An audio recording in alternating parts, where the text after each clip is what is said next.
Hi, my name is Petya, and I'll be talking about joint work with Alexandru Gheorghiu, Victor Guton, and Tony Metker on single-round proofs of quantumness from knowledge assumptions. In this work, we show how knowledge assumptions, which are a type of cryptographic assumption that has so far not been considered in the context of proof of quantumness, actually provide a very natural way for separating quantum from classical computations and can be used to simplify an existing multi-round proof of quantumness. The high-level goal behind our work is the design of a convincing and scalable test for demonstrating quantum computational advantage, and which would ideally be suitable for noisy near-term quantum devices. So ideally, it should only require a small quantum circuit to be performed with a real quantum device. The abstract requirements on such a demonstration of quantum advantage are captured by the notion of a proof of quantumness, which, on a high level, is an interactive protocol between a classical verifier and a prover, who interact over multiple rounds with the goal of verifying the quantum nature of the prover. Crucially, we require that not just the prover is efficient, but also any actions that the verifier performs have to be efficient. More formally, a proof of quantumness is a family of protocols parameterized by a security parameter lambda, which also dictates the complexity of the verifier and prover. Furthermore, there must be a quantum prover that can pass the test with probability at least c, which we call the completeness parameter, minus some negligible function. And no classical prover should be able to pass with probability non-negligibly higher than s, which is the soundness parameter and should be strictly smaller than c. A simple example for a proof of quantumness would be a one-round protocol where the verifier asks the prover to factorize a lambda bit composite integer. This would be a one-round proof of quantumness with completeness 1 and soundness 0, as a quantum prover implementing Shor's algorithm would be able to efficiently solve the problem, and the probability that an efficient classical algorithm can solve this drops exponentially in lambda. The drawback of this proof of quantumness is that it is likely going to be a while until we have quantum devices that can actually solve this problem for problem sizes that are considered to be classically hard. Another paradigm for proving quantum advantage, which has the advantage that it can be performed even with today's noisy devices, is that of using quantum devices for performing classically hard sampling problems.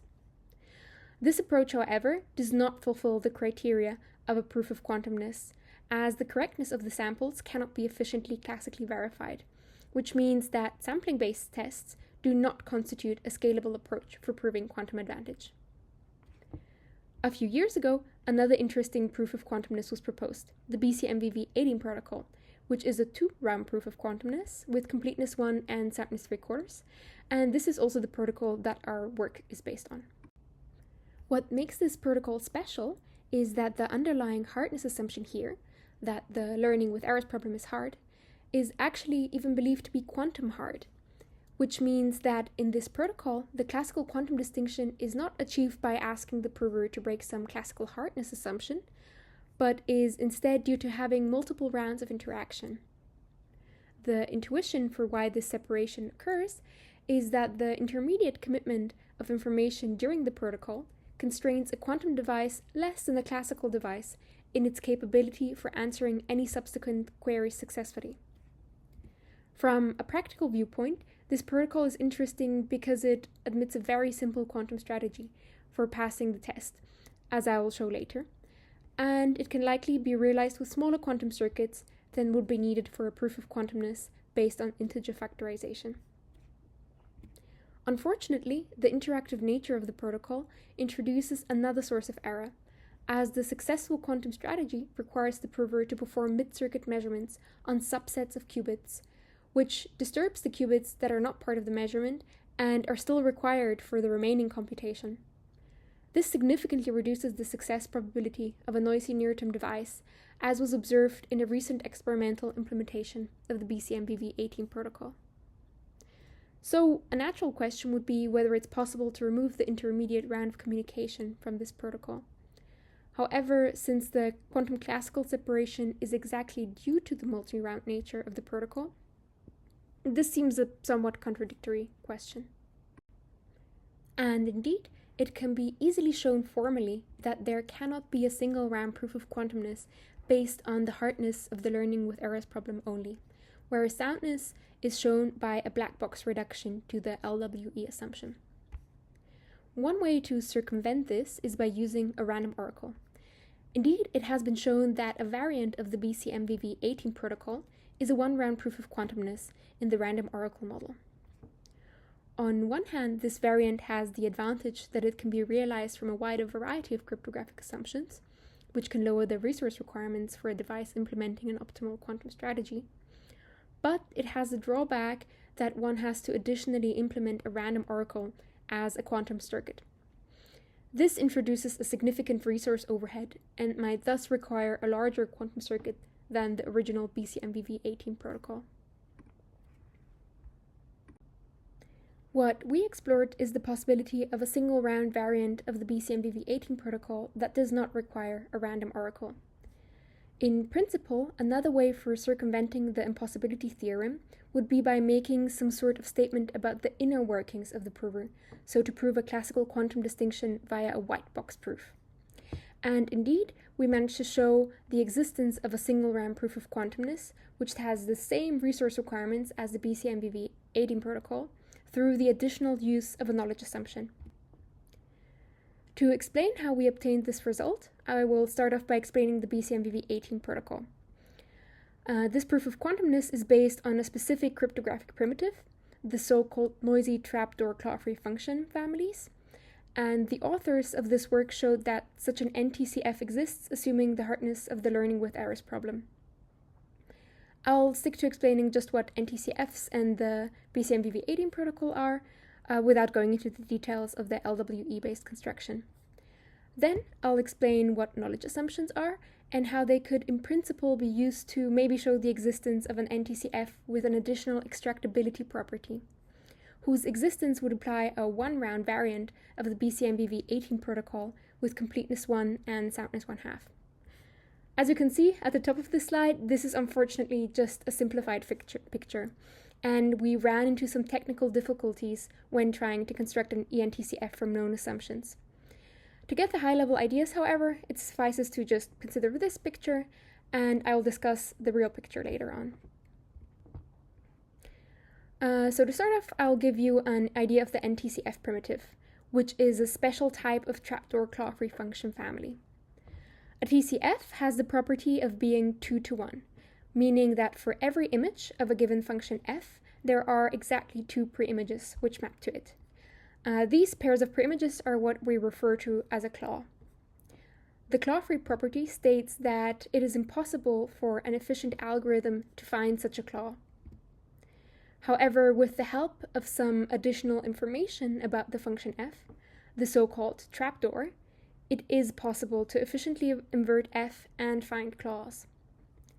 An NTCF is a TCF with a stronger version of the claw-free property, which is referred to as adaptive hardcore bit property. This property states that given a specific preimage, it is computationally hard to find even a single bit of information about the other preimage in the claw, with probability non-negligibly larger than 1/2, meaning that you can't do better than just randomly guessing a bit. So now that you know what an NTCF is, we can understand how its existence implies a 2-round proof of quantumness. In the first round of the protocol, the verifier generates a function f from the NTCF together with the associated trapdoor and shares only the function description with the prover. The first test is that the prover should return a valid image of this function. The classical verifier can now use the trapdoor to find the associated claw. In the second round, the verifier chooses 1 out of 2 tests, which we refer to as preimage and equation test, and announces its choice to the prover. In the case of the preimage test, the prover is required to return a valid preimage to y, and in the equation test, he's required to return a bit string d such that its product with the bitwise sum of the preimages is equal to 0 modulo 2. Completeness of the protocol is shown by specifying an explicit quantum strategy that succeeds with probability 1. A quantum prover can pass all the tests by preparing an equal superposition over the elements of the domain of f and evaluating the function on the superposition. Then he can measure the second register, and the resulting measurement result y will be a valid image of the function f, allowing the prover to pass the first test. The resulting post-measurement state on the first register is a superposition of the two preimages of y. Using this state, the quantum prover can now pass the preimage test with probability 1 by simply measuring this state in the computational basis. If he's instead asked for a solution to the equation test, he can simply measure the state in the Hadamard basis, and a simple calculation shows that this will indeed yield a valid solution to the equation test with probability 1. The soundness part is proven via a reduction to the adaptive hardcore bit property of the ITCS, which directly implies that no efficient prover can produce both a valid preimage and a valid solution to the equation test for the same y with probability significantly larger than 1/2. And the way the reduction works is that the adversary takes the function f as input and performs the first round of the protocol on the classical prover. Since the prover is classical, its state can be copied, and the adversary can perform the preimage and equation test on both copies separately and output the two solutions. A simple calculation shows that if we were to insert a classical prover that succeeds in the protocol with a probability larger than 3/4, the resulting preimage equation pair is a valid solution to both the preimage and equation test with probability larger than 1/2, which contradicts the adaptive hardcore bit property. Thus, such a classical prover cannot exist. Now, to see why we really need the intermediate round of communication in this protocol, it suffices to consider the case in which the verifier directly announces the choice of second test. In this case, we are not guaranteed that the prover will output the same y given the same f, as the prover can use its knowledge of the second test to adapt its overall strategy, and we would thus not be able to use the copying argument to prove that a soundness-breaking prover would contradict the adaptive hardcore bit property, which crucially requires that the preimage and equation test are passed for the same image y. It turns out, however, that knowledge assumptions provide a natural way of recovering a preimage of y for the soundness proof, without the need for an explicit preimage test in the protocol. Knowledge assumptions, broadly speaking, are statements about specific function families of the form: if an algorithm P, upon input f from the function family, can produce an image of f, it must have done so by picking a preimage x and evaluating the function f on x, meaning that this algorithm knows in some sense a corresponding preimage of y. This is usually justified via some sort of sparse image argument, by arguing that the image of the function is sparse in the target space, and that it is thus not possible to find a point in the image of f by just randomly sampling in the target space. An example of this is the knowledge of a lattice point assumption, which states that given the description of an n-dimensional lattice L, any algorithm A that outputs a point P close to the lattice L must have done so by first choosing a lattice point and then adding a small perturbation onto this lattice point to obtain the final output. The justification here is that the notion of closeness is chosen such that the set of points considered to be close to the lattice decreases exponentially compared to the full n-dimensional space as a function of the lattice dimension n. Formally, knowledge assumptions are captured by saying that there is another algorithm, an efficient extractor P star, that outputs the relevant preimage on any input f for which the algorithm P produces a valid image of the function f. And the way that one can think of the extractor is that it is a copy of the algorithm P, except that you stop it at the point where P chooses the preimage and have it output the preimage instead. And finally, a function family f, which is assumed to have this property, is called extractable. As it turns out, the existence of a function family that is simultaneously an NTCF and extractable implies the existence of a one-round proof of quantumness with completeness 1 and soundness 1/2. And the way that we can see this is by going back to the soundness proof for the BCMVV18 protocol. We see now that using the extractability property of the function family, we can replace the role of the efficient classical prover that produces a preimage by the corresponding extractor. And now one can easily check that the pair of preimage and equation are simultaneously valid solutions for the same y with the same probability as the success probability of the classical prover in the equation test. Moreover, we can actually now also remove the preimage test entirely from the protocol, and this way even obtain a higher soundness parameter of 1/2. So to summarize, what we have just shown is that if an extractable NTCF exists, then a single round proof of quantumness exists. And this protocol is just the same as BCMVV18, except that the verifier only asks for a solution to the equation test and does so already in the first round. So now what remains to be shown is that such an eNTCF can be constructed from known assumptions. Unfortunately, it turns out that the knowledge of a lattice point assumption does not have the right form to show such an extractability property for the LWE-based NTCF construction.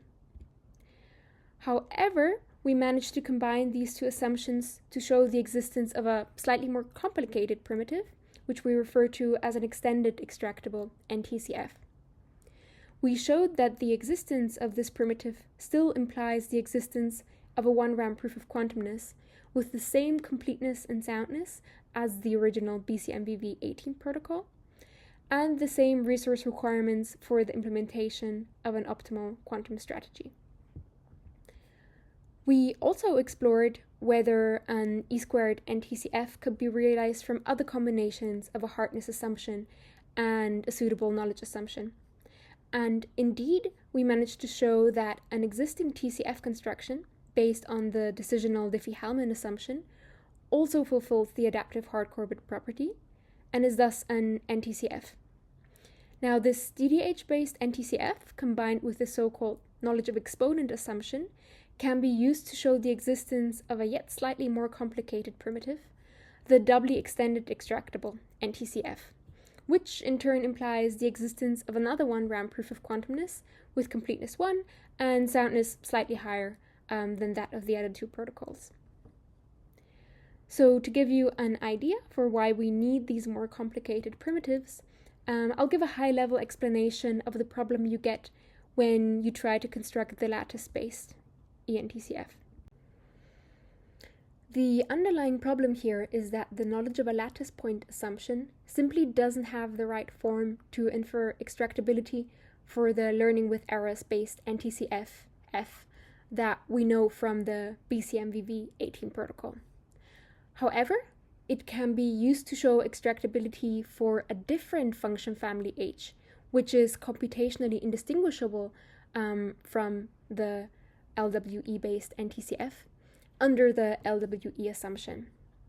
And now by incorporating this function family H into the protocol via an additional image test, we can use the computational indistinguishability of F and H to infer that the extractor also works for F.